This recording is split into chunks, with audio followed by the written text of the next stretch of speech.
qarnigan geeska Afrika waxaa maamuli doona Soomaalida. Waa qarnigii qowmiyadda Soomaaliyeed. Waxaa sidaas yiri aqoon-yahan iyo qoraa u dhashay dalka Suudaan. Maxaa ka jira in Soomaalidu ay u talin doonto gobolka geeska Afrika oo ka kooban ilaa 8 waddan oo waaweyn? Sidee suurtagal ku noqon kartaa arrintan? Maxaa rumaynaya? Sheekadan ayaan ku eegi doonaa qodobo muhiim ah oo sabab u ah hadalka qoraaga reer Suudaan. Muuqaalkana sii faafi. Ninkan oo lagu magacaabo Ibraahim Dheere oo ah aqoon-yahan Soomaaliyeed iyo siyaasi ayaa warinaya sheekada la yaabka leh ee tilmaamaysa in Soomaalidu ay xukumi doonto gobolka geeska Afrika. Waxa uu yiri, waxaan la sheekaystay nin lagu magacaabo Daahir Xasan Maki oo ah khabiir u dhashay Suudaan kaasoo ku takhasusay arrimaha gobolka geeska Afrika iyo Soomaaliya. Waxa uu sheegay qarnigan geeska Afrika waxaa maamuli doona Soomaalida. Ma aha kaliya intaasi, balse waxa uu qodobeeyay sida ay Soomaalidu u hogaamin doonaan gobolka geeska Afrika. Ugu horreyn, waxa uu yiri, Soomaalidu waa dadka kaliya ee dowladaha geeska Afrika ku wada leh gobollo.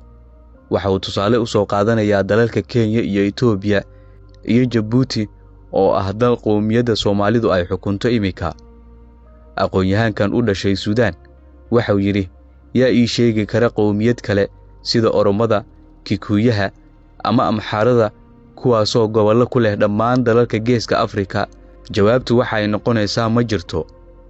Sidoo kale waxa uu yiri, 3 milyan oo Soomaali ah ayaa u qaxay dunida kale kuwaasi oo soo minguuriyay caqliga iyo xadaaradii dunida. Waana waxa ay Soomaalidu dheer yihiin dalalka kale ee geeska Afrika.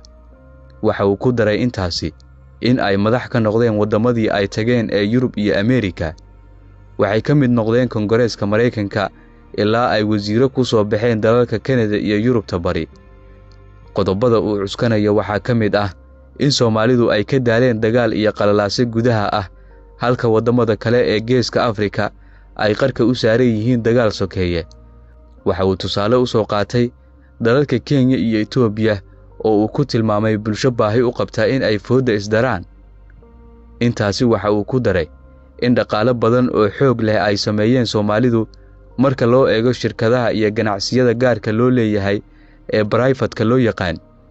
Marka intaasi aad ka fikirto iyo dadka Soomaaliyeed oo dhalinyaro u badan, waxa ku soo baxaya in gobolka geeska Afrika ay hogaamin doonaan Soomaalidu, ayuu yiri qoraaga u dhashay Suudaan. Sidoo kale, Ibraahim Dheere oo ah aqoon-yahan Soomaaliyeed ayaa tilmaamay sida arrintan ay ku dhici karto.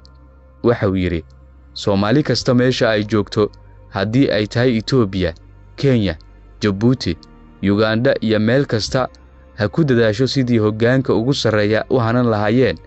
Markaasi kadib, waxaa soo bixi doona dalalka geeska Afrika oo mid kasta uu hoggaanka u hayo qof Soomaali ah. Bal adigu aragtidaada hoos nagula wadaag, muuqaalkana laag saar oo sii share gare